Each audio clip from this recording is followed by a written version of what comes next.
السلام علیکم ناظرین دوستو، آج میں آپ کے سامنے یکساں سول کوڈ کے بارے میں تفصیلی بات کروں گا، اور یہ ساری تفصیلی باتیں جس میں یونیفارم سول کوڈ کے بارے میں سمجھایا جائے گا اور یہ ملک کے لیے کیوں نقصان دہ ہے اس کے بارے میں تفصیلی گفتگو ہوگی۔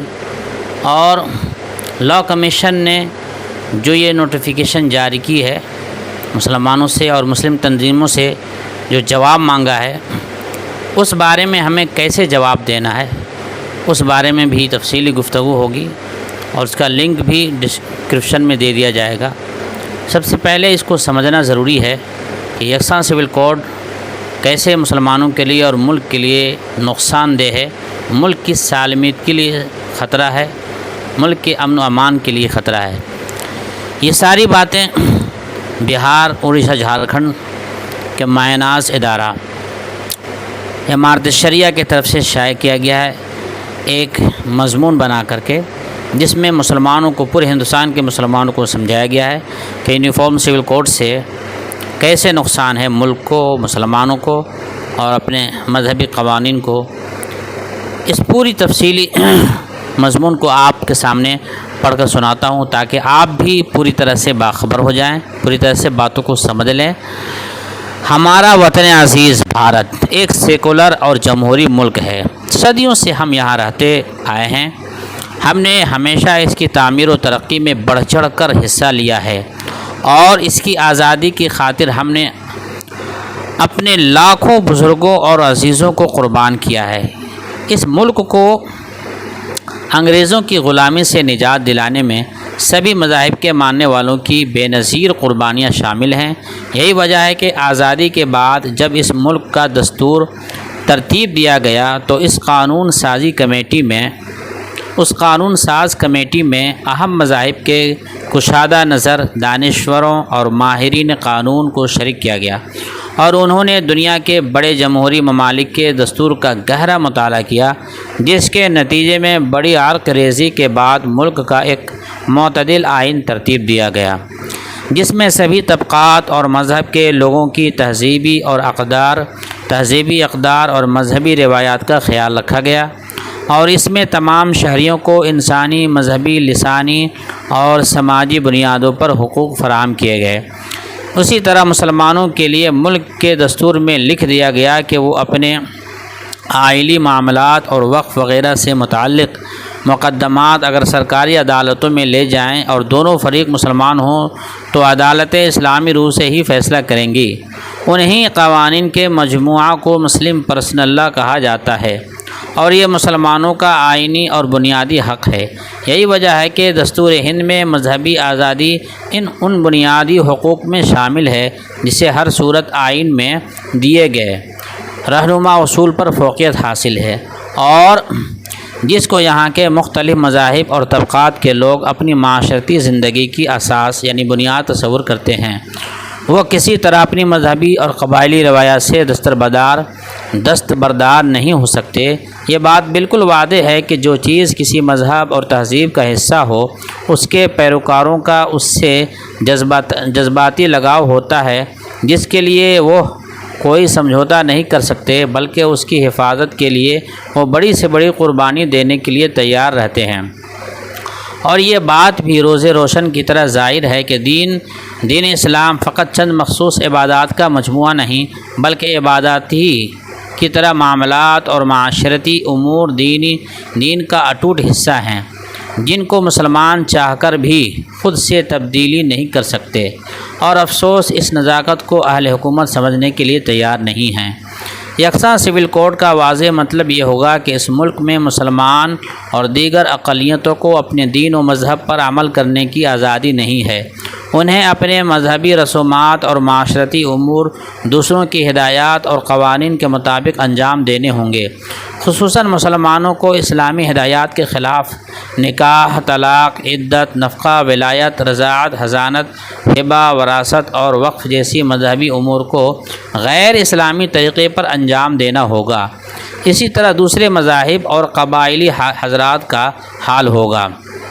پھر مذہبی رسومات، دینی اقدار، سماجی تنوع اور تہذیبی آزادی کا دم گھٹ کر رہ جائے گا، اور بالآخر یہاں کے شہریوں کو اپنے رسم و رواج اور مذہبی قوانین سے محروم ہونا پڑے گا۔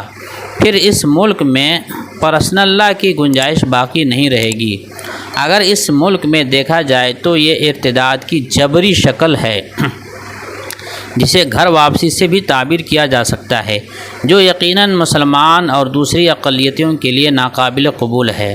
اس قانون کے نتیجے میں اتحاد اور ہم آہنگی کی بنیاد ختم ہو جائے گی اور ملک بحران کا شکار ہو جائے گا، جب اس جمہوری ملک میں یہاں کی تمام مذہبی اکائیوں کو ان کے انسانی اور مذہبی حقوق محفوظ دکھتے نظر نہیں آئیں گے، تو ظاہر ہے کہ ملک میں ہر طرف عدم تحفظ اور محرومی کی فضا پیدا ہوگی اور ملک کا سماجی اتحاد پارا پارا ہو جائے گا۔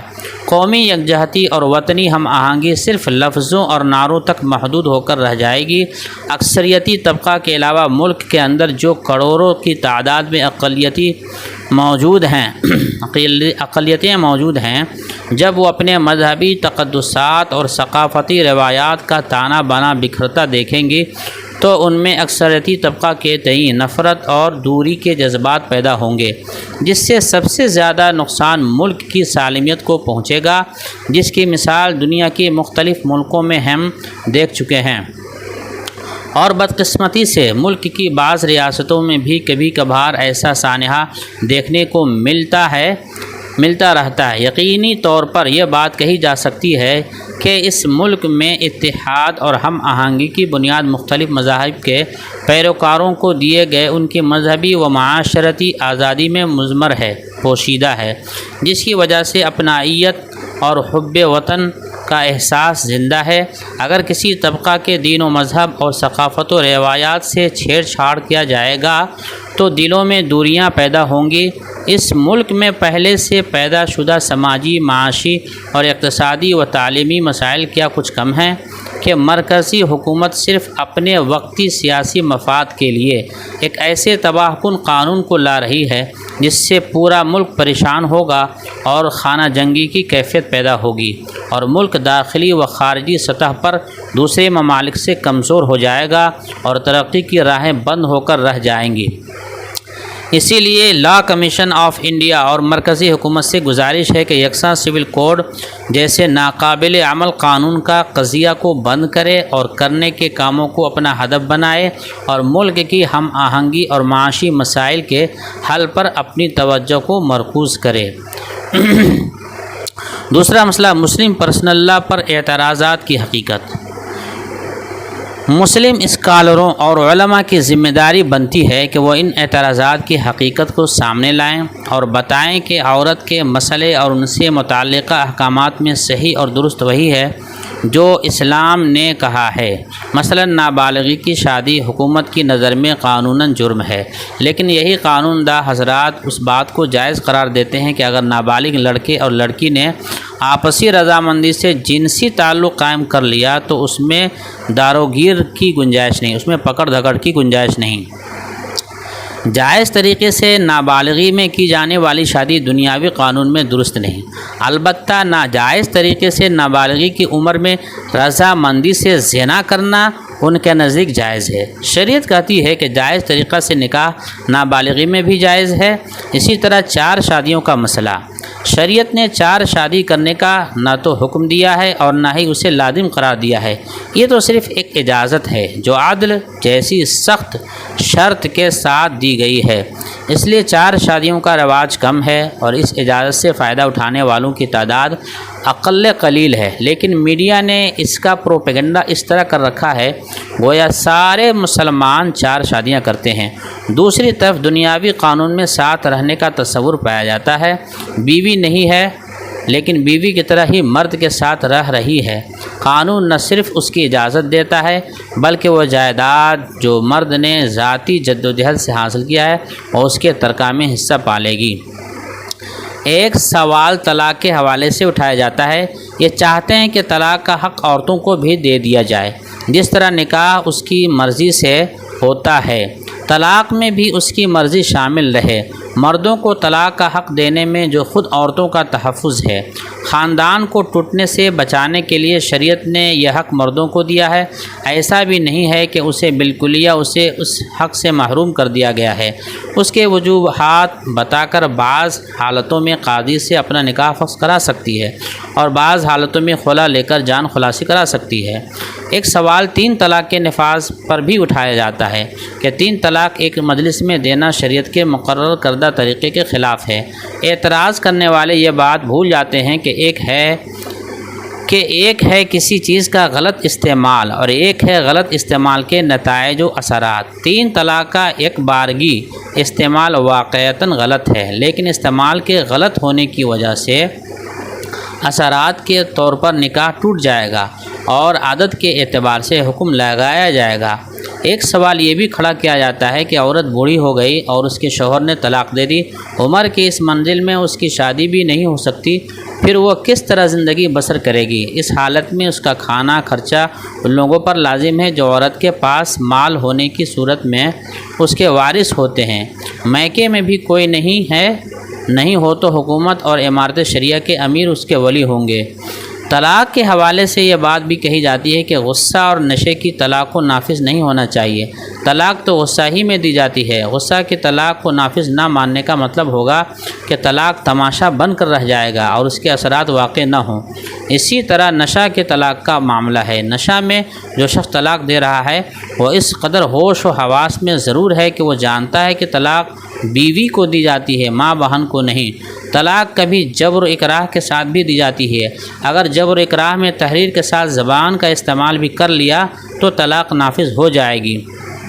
چونکہ برعکس طلاق کا محل زبان ہے اور جبر و اکراہ میں طلاق اس نے زبان سے کہہ دیا تو اب یہ طلاق محل سے ادا ہو جانے کی وجہ سے نافذ ہوگی۔ سوالات عورت کی آزادی اور مساوات کے حوالے سے بھی اٹھائے جاتے ہیں۔ مرد نے اپنی جان بچانے کے لیے اس سے کموانا شروع کر دیا۔ اب وہ دفتری اوقات میں ڈیوٹی بھی کرتی ہے، بچے بھی پیدا کرتی ہے، گھر آنے کے بعد باورچی خانہ میں بھی اسی کا منتظر رہتا ہے، بال بچوں کی پرورش و پرداخت اور شوہر کی خدمت گزاری بھی اسے کرنی پڑتی ہے۔ یہ آزادی کے نام پر عورتوں پر ظلم ہے۔ یہی حال مساوات کا ہے۔ مساوات کا مطلب صرف یہ ہے کہ صلاحیت و قوت کے مطابق اس کو ترقی کے یکساں مواقع حاصل ہوں۔ اب مساوات کا مطلب یہ لیا جائے کہ مردوں کی طرح عورتوں کو بھی 4 شادی کی اجازت ہو۔ اس قسم کے مساوات کا کوئی قائل نہیں ہے، لیکن ہمارا دانشور طبقہ بار بار اس بات کو اٹھاتا رہتا ہے۔ اسی طرح سے ایک اور اہم مسئلہ ہے، یکساں سول کوڈ کے ڈرافٹ شائع کیے بغیر نوٹس کے ذریعہ اظہار آراء و خیالات کا طلب کرنا غیر مناسب ہے۔ 22ویں لا کمیشن نے مورخہ 14 جون 2023 کو یکساں سول کوڈ کے بارے میں وسیع پیمانے پر عوام اور تسلیم شدہ مذہبی تنظیموں سے آراء اور خیالات طلب کرنے کا فیصلہ کیا۔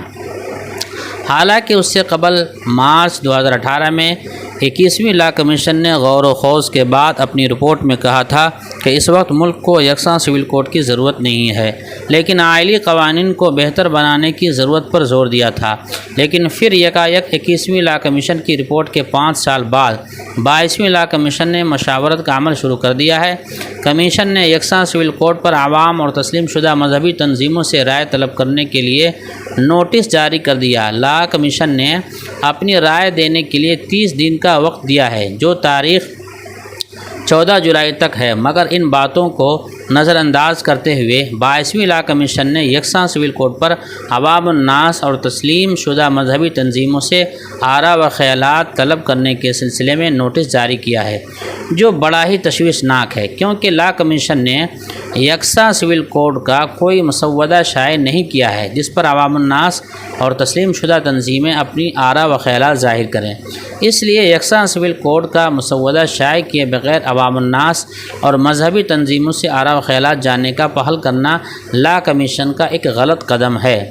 دوسری بات غور کرنے کی ہے کہ جب 21ویں لا کمیشن نے یکساں سول کوڈ فراہم کرنے کے بجائے امتیازی قوانین سے نمٹنے پر زور دیا ہے اور کہا ہے کہ اس مرحلے پر نہ تو یکساں سول کوڈ ضروری ہے اور نہ ہی مطلوب ہے، تو پھر ایسی کیا ضرورت پڑ گئی کہ یکساں سول کوڈ نافذ کرنے کے متعلق لا کمیشن سوچ رہی ہے؟ ان وجوہات کو بھی واضح کرنا چاہیے۔ ساتھ ہی مسلمانوں اور دوسرے مذاہب کے پیروکاروں کا ذہن اور سوچ و فکر صاف کرنے کی ضرورت ہے کہ انہیں ملک کے آئین کے دفعہ 25 کے تحت جو حق حاصل ہے کہ تمام اشخاص کو آزادی زمین اور آزادی سے مذہب قبول کرنے، اس کی پیروی کرنے کا مساوی حق ہے۔ یکساں سول کوڈ کا اثر شادی، طلاق، گود لینے، وصیت، سرپرستی، بخشش، وقف، جانشین اور جائیداد کے حقوق سے متعلق قوانین پر کوئی اثر نہیں پڑے گا۔ اس لیے 21ویں لا کمیشن کے رپورٹ کے مطابق ملک بھر میں ثقافت اور مذہب کے مختلف پہلوؤں کو دیکھنا بھی ضروری ہوگا، اور لا کمیشن کو یقین دہانی کرانا چاہیے کہ آئین کے دفعہ 25 سے حق نہیں چھینا جائے گا۔ لا کمیشن کو ان سوالوں کا بھی جواب دینا چاہیے تاکہ لوگوں کی خدشات دور ہو سکیں۔ اس لیے لا کمیشن سے گزارش اور اپیل ہے کہ مجوزہ یکساں سول کوڈ پر عوام الناس اور تسلیم شدہ مذہبی تنظیموں سے آراء و خیالات حاصل کرنے کے پہلے مجوزہ یکساں سول کوڈ کا ڈرافٹ سبھی لوگوں کی جانکاری کے لیے شائع کیا جائے، اور تب پھر سے 30 دنوں کا اظہار خیال کے لیے وقت دینا چاہیے۔ ایسا نہ کرنا قدرتی انصاف کی خلاف ورزی ہے۔ اسی طرح سے ایک اور اہم پہلو ہے، یکساں سول کوڈ کا مسئلہ صرف مسلمانوں کا نہیں بلکہ تمام مذہبی اقلیتوں کا ہے۔ ہندوستان بڑا ملک ہے، اس کی آبادی بڑی ہے، اس میں مختلف مذاہب اور مختلف زبان بولنے والے رہتے بستے ہیں۔ ہندوستان کے آئین میں ہر شہری کے حقوق اور ان کے تحفظ کا ذکر موجود ہے۔ ہندوستان میں بڑی تعداد میں اقلیتی طبقہ کے لوگ بستے ہیں۔ مسلم، سکھ، عیسائی، بودھ، جین وغیرہ اقلیتی طبقہ سے تعلق رکھتے ہیں۔ اقلیتی طبقات کے مذاہب الگ الگ ہیں، ان کے رسم و رواج الگ ہیں۔ ملک کے آئین میں ہر طبقہ کو مذہبی اور ثقافتی آزادی دی ہے، کوئی ان کے حقوق کو چھین نہیں سکتا۔ اگر کوئی ان کے حقوق کو سلب کرنے کی کوشش کرے گا تو اس کے خلاف آواز بلند کرنے اور قانونی چارہ جوئی کا حق حاصل ہے۔ موجودہ وقت میں کچھ غلط عناصر اور پارٹیوں نے سیاسی فائدہ حاصل کرنے کے لیے ملک میں اقلیت اور اکثریت کے درمیان نفرت کا ماحول پیدا کر دیا ہے۔ ایسے عناصر اکثریت کو بنیاد بنا کر اقلیتوں کو اپنے حقوق سے محروم کر دینا چاہتے ہیں۔ یہ ہندوستان کے آئین کے خلاف ہے۔ جب الیکشن کا وقت آتا ہے تو ملک کے فرقہ پرست پارٹی اقلیت کے خلاف زہر اگلنے لگتی ہے۔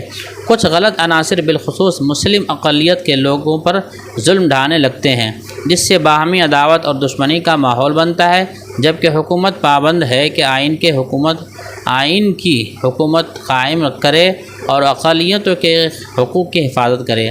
موجودہ وقت میں بعض اسٹیٹ کی حکومت نے یکساں سول کوڈ کو اپنے صوبہ میں نافذ کرنے کا اعلان کر دیا ہے۔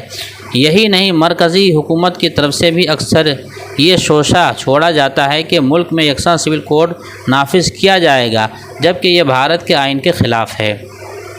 جہاں تک پورے ملک میں یکساں سول کوڈ نافذ کرنے کی بات ہے تو قانون کے ماہرین کے تجزیہ کے مطابق اس کے لیے آئین میں ترمیم کی ضرورت ہوگی، اور موجودہ وقت میں حکومت اس پوزیشن میں نہیں ہے۔ نیز اس کا تعلق بنیادی حقوق سے ہے۔ بنیادی حقوق سلب کرنے کا اختیار کسی کو حکومت کو نہیں۔ ویسے بھی ملک میں مختلف مذہبی طبقات ہیں، ان کے الگ الگ رسوم و رواج ہیں۔ کوئی طبقہ نہ تو اپنے مذہب سے دستبردار ہونے کو تیار ہوگا اور نہ اپنے رسم و رواج کو چھوڑنے کے لیے تیار ہوگا۔ اسی طرح یکساں سول کوڈ ہندوستان جیسے ملک میں ممکن نہیں۔ موجودہ وقت میں بھی یکساں سول کوڈ نافذ کرنے کی بات اٹھائی گئی ہے۔ یہ مسئلہ صرف مسلمانوں کا نہیں ہے، یہ مسئلہ تو ملک میں بسنے والی سبھی مذہبی اقلیتوں کا بھی ہے۔ سکھ، بدھ، جین اور لنگایت طبقہ کے لوگوں کا بھی ہے۔ ان سب کے مذاہب الگ الگ اور رسوم و رواج الگ الگ ہیں جو سناتن دھرم سے الگ ہیں۔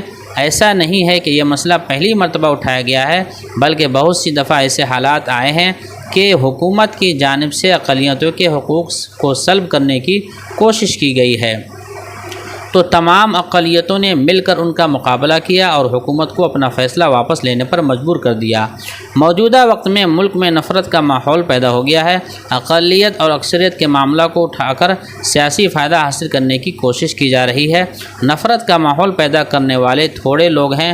اللہ کا فضل ہے کہ برادران وطن کا بڑا طبقہ نفرت پھیلانے والوں کے خلاف ہے، اس لیے اس کی سخت ضرورت ہے کہ نفرت کے ماحول کو ختم کرنے کے لیے آپسی میل محبت کو بڑھایا جائے، اچھے اور سیکولر برادران وطن کے ساتھ رابطہ کو مضبوط کیا جائے، ہر گاؤں اور ہر محلہ میں میٹنگ کی جائے۔ موجودہ وقت فتنہ کا ہے، لوگوں کو مشتعل کرنے کے لیے طرح طرح کے حربے استعمال کیے جا رہے ہیں۔ ایسے موقع پر اس کی سخت ضرورت ہے کہ بالخصوص مسلم سماج کے لوگ صبر و تحمل سے کام لیں، استقامت اختیار کریں، آئین کے مطابق شر اور فتنہ کے دفع کے لیے قانون کا سہارا لیں، کسی بھی حال میں بے حوصلہ نہ ہوں۔ اسی طرح سے ایک اور اہم مسئلہ ہے یکساں سول کوڈ اور ملک کی زمینی صورتحال۔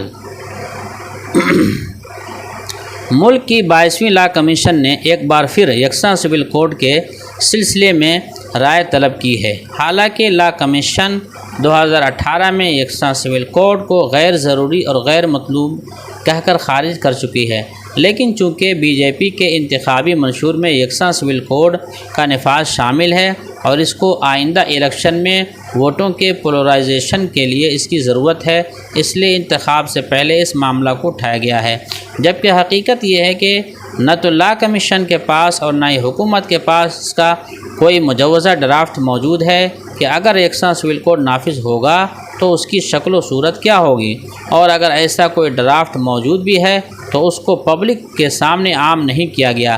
بظاہر یونیفارم سول کوڈ کا مقصد شادی بیاہ، طلاق، وراثت، گود لینے جیسے آئلی قوانین کو بلا تفریق مذہب و مکتب فکر یکساں بنانا ہے، جو کہ ابھی الگ الگ پرسنل لا کے تحت طے ہوتے ہیں۔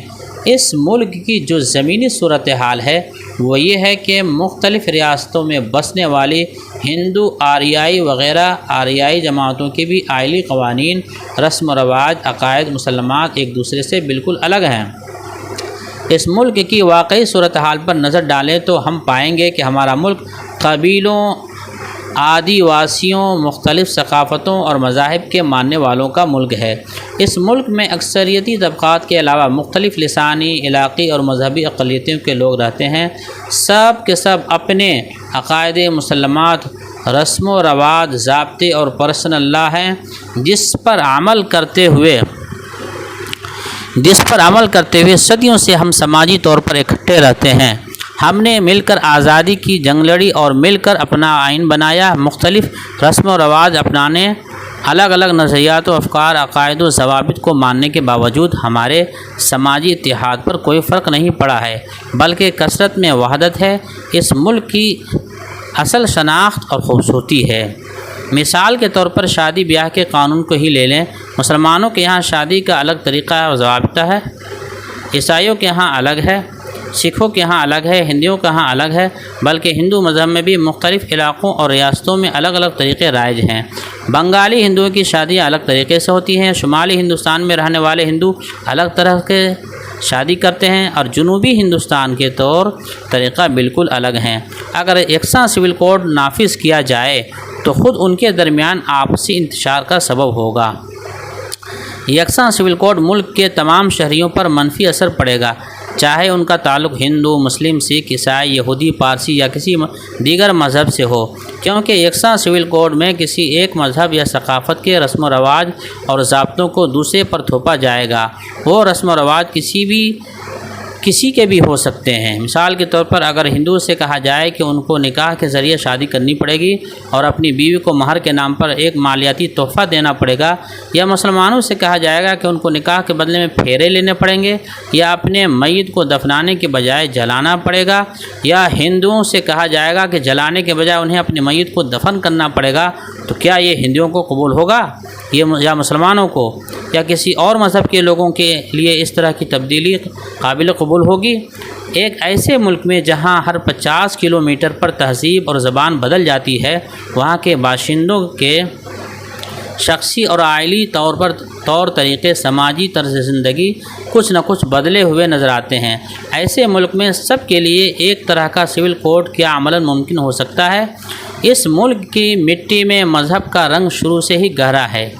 مختلف مذاہب، برادریوں کو اور قبائل کے لوگوں سے ملنے سے ہی خوبصورت ہندوستان بنتا ہے۔ یہ آئین بنانے والوں کی دور اندیشی تھی کہ انہوں نے اس ملک کی اس رنگا رنگی اور سالمیت کو برقرار رکھنے کے لیے یکساں سول کوڈ نہیں بنایا، بلکہ آئین کے اندر ہر مذہب، ہر برادری، قبیلہ، علاقائی اور لسانی اقلیت کو اپنے اپنے آئلی مسائل میں اپنے پرسنل لا، صدیوں سے چلی آ رہی رسم و رواج اور مسلمات پر عمل کرنے کی آزادی دی، اور اس آزادی کو بنیادی حقوق کے دفعات میں شامل کیا۔ اس لیے اس آزادی سے چھیڑ چھاڑ کرنا اور یکساں سول کوڈ کو تھوپنا ملک کی سالمیت، جمہوری اقدار، مذہبی مسلمات اور مختلف نوع تہذیب و ثقافت کے لیے خطرناک اور نقصان دہ ثابت ہوگا۔ اس سے ملک کے مختلف مذہبی اور ثقافتی گروہوں کے درمیان انتشار، افتراق پیدا ہوگا، انسانی اور مذہبی حقوق کی پامالی ہوگی، جس سے ملک کمزور ہوگا اور ملک کی شبیہ عالمی پیمانے پر داغدار ہوگی۔ دوستو، یہ چند ضروری باتیں تھیں جو الگ الگ مضامین کے تحت آپ کے سامنے پیش کیا گیا، جس کے لکھنے والے بھی الگ الگ مفکر اور بڑے بڑے علماء کرام ہیں۔ آپ سے درخواست ہے ان باتوں کو اپنے ذہنوں میں بٹھا کر یکساں سول کوڈ کے خلاف احتجاج کریں، اور جو ڈسکرپشن میں جو لنک دیا گیا ہے اس کے ذریعہ سے اپنی احتجاج کو لا کمیشن تک بھیجیں۔ والسلام علیکم۔ آخر میں گزارش یہ ہے کہ میں نے ایک لنک اس ویڈیو کے ڈسکرپشن میں دیا ہے، وہ لنک دراصل یونیفارم سول کوڈ کے خلاف جو احتجاج ہمیں پیش کرنا ہے لا کمیشن کو، ای میل کے ذریعہ جو بھیجنا ہے اس کا لنک ہے۔ اس لنک کے ذریعہ اپنا جواب بھیجنے کا طریقہ یہ ہے کہ اس لنک پر جب کلک کریں گے آپ تو لینگویج کا آپشن آئے گا سب سے پہلے کہ آپ کس زبان میں بھیجنا چاہتے ہیں، اردو، ہندی، انگریزی۔ اس کو چوز کرنے کے بعد پورا مضمون سامنے آئے گا، اوپر میں ایک باکس میں نام لکھنے کا آپشن ہوگا، وہاں نام اور پتہ لکھ دیں۔ پھر اس کے بعد دوسرا آپشن ہوگا جی میل کھولیں، تو جی میل کھولیں گے، اس پر کلک کریں گے تو آپ کا جی میل کھل جائے گا آپ کے موبائل کا، اور پھر اس کے بعد سینڈ کرنے کا صرف آپشن ہے، صرف سینڈ کر دیں، آپ کا یہ جواب لا کمیشن تک پہنچ جائے گا۔ تو اس لنک میں جا کر کے اپنا احتجاج، تمام مسلمانوں سے گزارش ہے کہ اپنا احتجاج ضرور درج کرائیں، تاکہ یہ قانون جو ہمارے مذہب اور ہمارے ملک کے اندر دی گئی ہماری مذہبی حقوق اور انسانی حقوق کے جو خلاف ہے، اس کے خلاف آپ احتجاج درج کرائیں، تاکہ یہ قانون رک سکے اور حکومت وقت کو وقت سے پہلے ان کو ہوش آ جائے، اور اس برے خیالات سے اور مسلمانوں کو دیوار سے لگانے، ان پہ ظلم کرنے، ان کو مذہبی حقوق سے دور کرنے اور ان کے مذہبی حقوق کو چھیننے کا جو یہ قبیح عمل اور قبیح خیالات جو ذہن میں آئے ہیں، اس سے وہ باز آ جائیں اور ملک کی سالمیت اور امن امان باقی رہے، اور حکومت مسلمانوں کو دبانے سے باز رہے۔ والسلام علیکم ورحمۃ اللہ وبرکاتہ۔